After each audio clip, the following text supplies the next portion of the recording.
Love a flea market find. Absolutely, and as a budget-friendly interior designer, our next guest, she's been shopping for them for years. Yes, but now Chelsey Brown is using her skills to search the aisles for long-lost heirlooms and then track down and reunite them with the descendants who once owned them.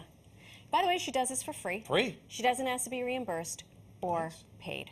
Okay? Chelsey documents her heirloom hunting journey on her TikTok page, collecting views in the millions. Millions? Millions. Another one in the millions. She's way more popular and cool than we are. She joins us live this morning. Welcome to New York Living, Chelsey. Welcome, welcome, Thank you for Chelsey. having me. I don't think I'm as popular as you, though. Well, I mean, listen, it's on all TikTok you it's are, all trust me. relative. Thank you so much. We think that what you do is so incredibly interesting. Did you wake up one morning and you were like, I know what I'm going to do? I mean, this is a little involved. No, absolutely not. I really didn't. But it was one of those things where one day I did wake up and I thought, oh, maybe let me try this and see if it works. So my dad is actually a genealogist. And growing up, I thought it was the most boring thing ever. Yeah, I thought my dad was a loser. But it wasn't until I got older that I started realizing that this is actually really cool. And as an interior decorator, I'm always naturally thrifting, always at the flea market. And it would break my heart every time I would pass a box of family heirlooms because I knew those items should be with their rightful families, right?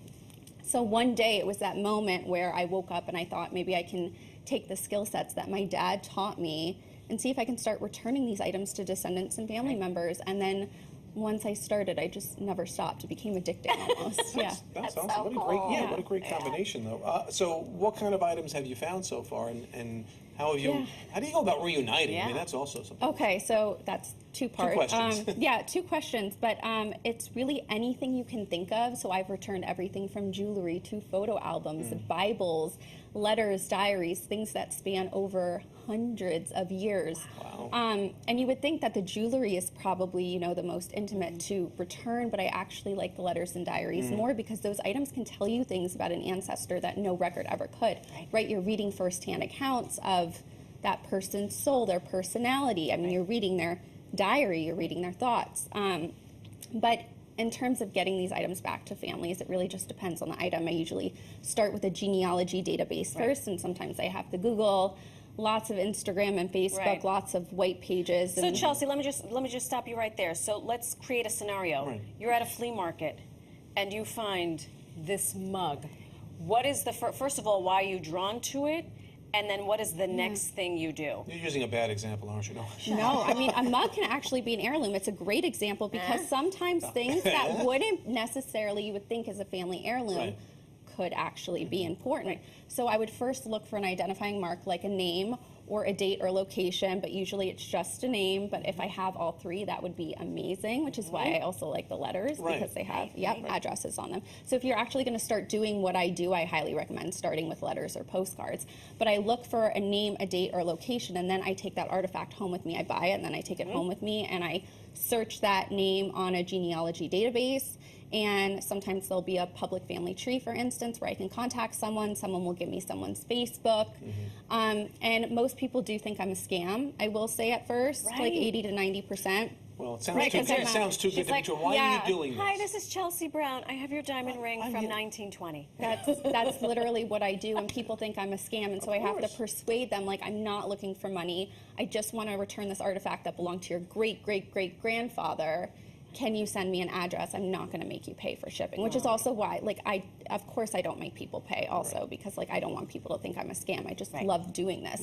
But I love it when people find out that I'm not a scam and people's reactions, that's what fuels me to just keep going. See, but in the case of the letters, that seems fairly obvious how you could approach it. But a piece of jewelry, a necklace, how would you know where to even begin with that? It would need to be engraved with something, even an initial. Actually, initials, I've been able to trace jewelry with initials before. Just initials. Because if I know the vendor, I'll ask them what town they got it in. So I'll use the initials and I'll look through census records. Census records, oh my gosh, I'm so glad they exist because they've helped me find hundreds of families. But yeah, I can do jewelry, but it has to be inscribed, unfortunately. Yeah. She's like an investigative journalist. It's very forensic the way you I used to be a producer, so I think that helps. A TV producer, so I think that helps so much. It does. It helps with the investigation, right? Yeah. One of the things, speaking of producers, our producer told us that one of the things you found was a letter written by a Holocaust survivor. How did that story begin and end? How much time do you have? 30 seconds. Okay. I found it at a flea market. It was actually going to be sold underground, but I was able to, for a reason, but that's a longer story. Reasons but I that you was can't able, talk about yeah, yet. reasons I can't talk about here. I was able to get a hold of that letter, and it was basically a woman named Elsa. She had just been liberated from the camp on that day. She was writing to her sister in England, basically telling her that everyone in her family had died. Her mother, father, their 2 sisters, and her husband had been murdered. It's a very powerful letter, and so it took me a few weeks. I did find the family, and they were so, oh my God, it's still to this date one of my favorite returns. It makes me kind of emotional to talk about it, but I'm going to try not to cry on TV.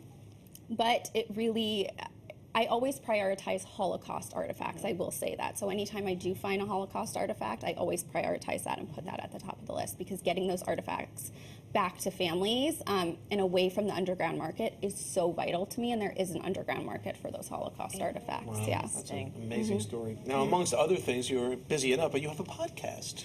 I do have a podcast. Tell us about that and where we can find that. Yeah, so my podcast is called Time Traveler. I talk everything heirloom returns, but also I talk about the controversy surrounding these family artifacts and heirlooms. I talk about that taboo behind family drama.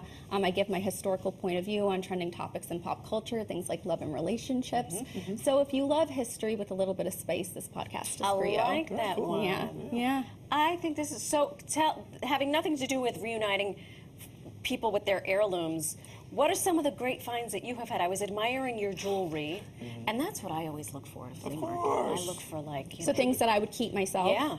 Oh, furniture. Furniture. I love thrifting. Oh, well, furniture. because she's the interior designer. Yes, so the interior And decorating. television producer. I got so far removed from where she is now. That's where she started. I forgot. I know about I do too much. It confuses people. No, that's we need a resume with you. The here. jewelry also, I have so, obviously you can tell I have so much jewelry at home, and a lot of it is thrifted. And I feel like if I can't get it back to the family, at least I can make a good home for it, if that makes sense. Especially, that's how I feel about the furniture and the art too. Fantastic. Yeah. Chelsey, great work, really. Such Thank you great so work. much. Such Helping so many interesting people. things you do. Thank You're you. such an interesting person. I hope you'll come back and tell us about your Anytime. next find and your Anytime. next All right. reunification. Thank Have a you wonderful so much. holiday. Stay well. Okay. Remember, you can also follow Chelsey Brown's heirloom hunting journey on TikTok at Chelsey Brown and on the gram at City Chic Decor. She is very chic, A lot going unlike on you there. and me.